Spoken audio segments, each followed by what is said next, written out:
ચાલો મિત્રો, વાનેચા ફેમિલી વર્ગમાં આપનું હાર્દિક સ્વાગત છે.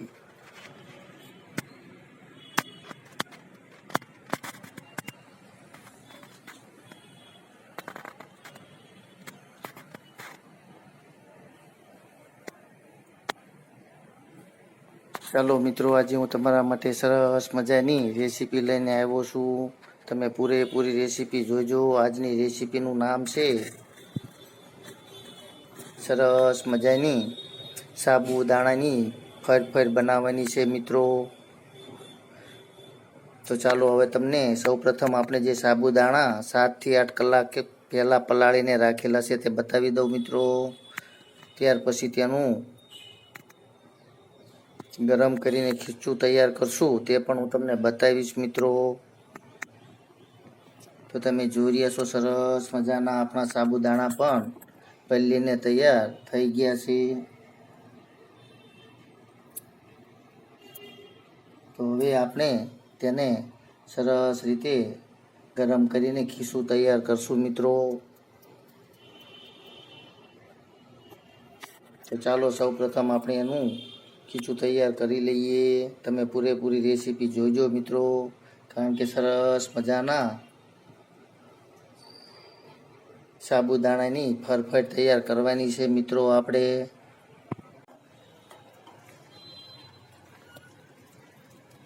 ચાલો મિત્રો, તમે જોઈ રહ્યા છો સરસ મજાના આજે આપણે સાબુદાણાની ફરફર તૈયાર કરવાની છે. તે માટે સરસ રીતે જે આપણે 8 થી 9 કલાક સુધી સાબુદાણાને પલાળીને રાખ્યા હતા, હવે તેને ફૂલ ગેસના તાપથી ઉકાળવાના છે મિત્રો.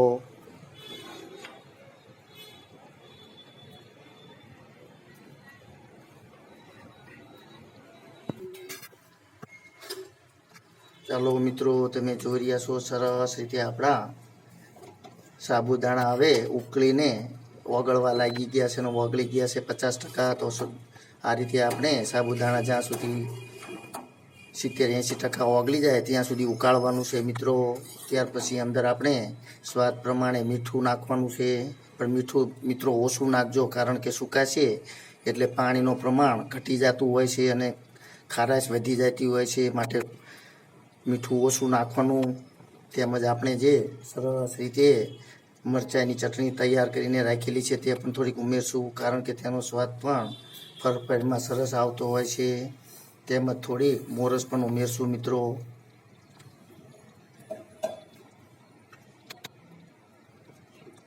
તેમજ ખટાશ માટે એક લીંબુનો રસ પણ થોડોક ઉમેરવાનો છે મિત્રો, કારણ કે તેનો સ્વાદ ફરફરમાં સરસ મજાનો આવતો હોય છે.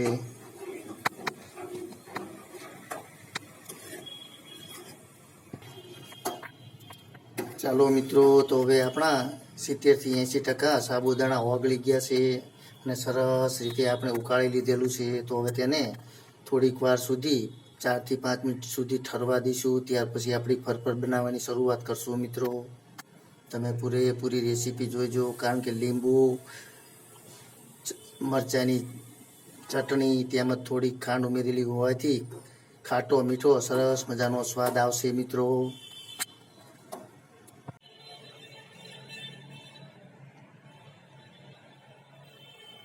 ચાલો મિત્રો, તમે જોઈ રહ્યા છો સરસ રીતે આપણી ફરફર બનાવવાની શરૂઆત કરી દીધી છે.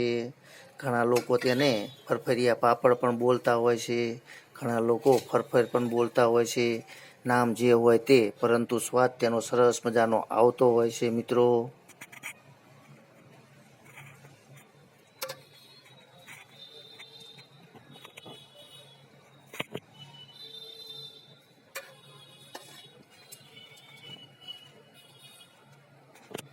ચાલો મિત્રો, આ રીતે આપણે સરસ મજાની આપણી સાબુદાણાની ફરફર તૈયાર કરવાની છે મિત્રો.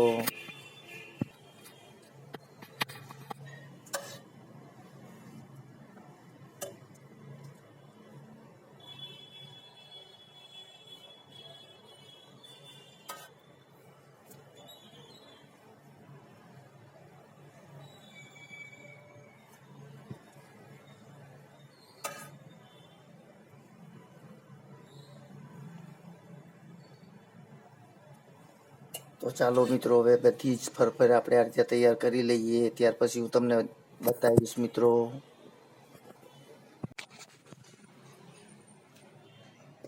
ચાલો મિત્રો, તમે જોઈ રહ્યા છો સરસ મજાની આપણી ફરફર તૈયાર થઈ ગઈ છે.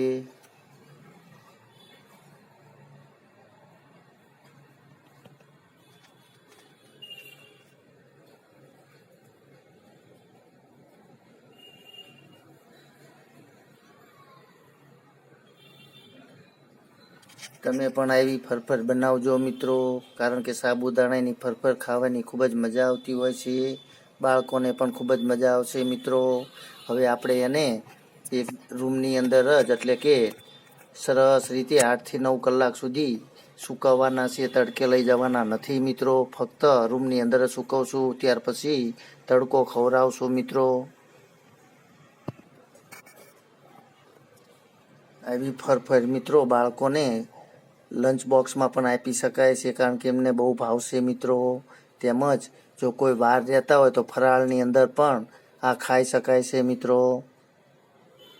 તો ચાલો હવે આપણે સરસ રીતે સુકાઈ જાય ત્યાર પછી હું તમને બતાવીશ મિત્રો.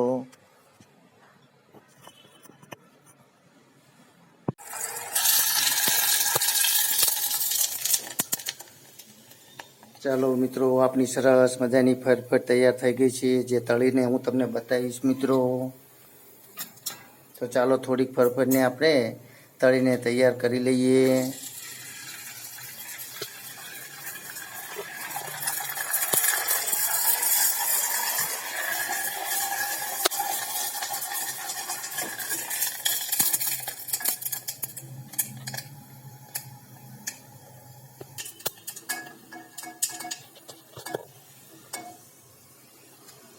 આ રીતે આપણે, તમે જોઈ રહ્યા છો સરસ મજાની આપણી ફરફર તૈયાર થઈ ગઈ છે મિત્રો.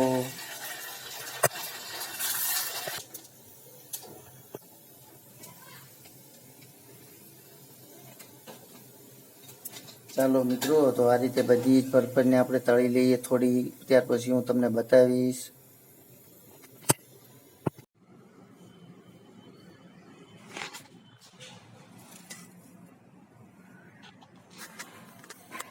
ચાલો મિત્રો, આપણી સરસ મજાની સાબુદાણાની ફરફર તૈયાર થઈ ગઈ છે. તેને આપણે પાપડ પણ બોલી શકાય, ફરફર પણ બોલી શકાય, પરંતુ તમારે જે બોલવું હોય તો બોલી શકાય, પરંતુ ખાવાની ખૂબ જ મજા આવશે મિત્રો. એકદમ પોચી, બાળકોને મજા આવે તેવી, તેમજ સરસ મજાની સાબુદાણાની ફરફર અથવા પાપડ તમે આ રીતે બનાવજો મિત્રો, કારણ કે ખાવાની ખૂબ જ મજા આવશે.